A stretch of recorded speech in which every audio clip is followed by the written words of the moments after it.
Hello అండి, welcome to cooking with Shirisha YouTube channel.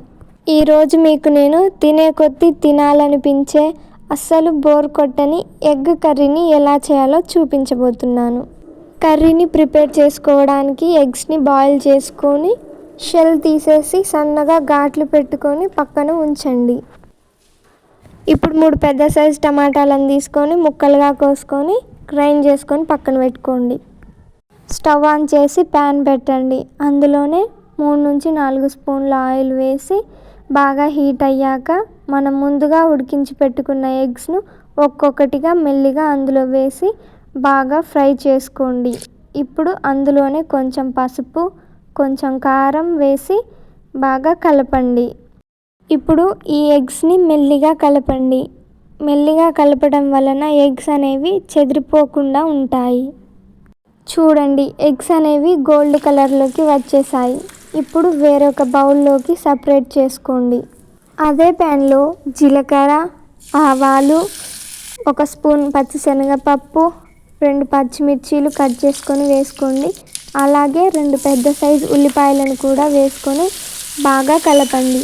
ఇవి golden brown కలర్లోకి వచ్చే వరకు మనం ఫ్రై చేసుకోవాలి. 2 నిమిషాలు మూత ఉంచి ఫ్రై చేయండి. చూడండి, ఆనియన్స్ అనేవి గోల్డెన్ బ్రౌన్ కలర్లోకి వచ్చేసాయి. ఇప్పుడు అందులోనే 1 స్పూన్ అల్లం వెల్లుల్లి పేస్ట్ వేసి అంతా బాగా కలిసేటట్టు కలపండి. అల్లం వెల్లుల్లి పేస్ట్ బాగా కలిసిపోయింది. ఇప్పుడు అందులోనే కొంచెం పసుపు వేసి కలపండి. తర్వాత మనం ముందుగా గ్రైండ్ చేసి పెట్టుకున్న టమాటా పేస్ట్ని కూడా వేయండి. ఇప్పుడు మొత్తం కలిసేలా బాగా కలపండి.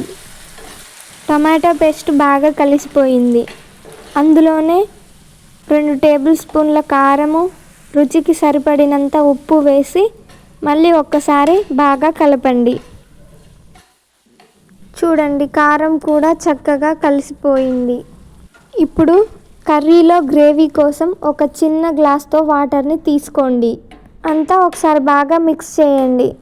ఇప్పుడు ఆయిల్ అంతా పైకి తేలే వరకు ఉడికించి అందులో మనం ముందుగా వేయించి పెట్టుకున్న ఎగ్స్ని కూడా వేసి బాగా కలిసే వరకు కలపండి. అలాగే ఒక 3 నుంచి 4 నిమిషాలు మూత పెట్టి ఉడికించండి. 3 నిమిషాల తర్వాత ఆయిల్ అనేది సపరేట్ అవుతుంది. కొంచెం మసాలా పౌడర్ అండ్ లాస్ట్ కొత్తిమీర వేసుకోండి. అంతేనండి, ఎంత తిన్నా బోర్ కొట్టని ఎగ్ కర్రీ రెడీ అయిపోతుంది. అలాగే మీకు ఈ వీడియో నచ్చినట్లయితే లైక్ చేసి సబ్స్క్రైబ్ చేసుకోండి.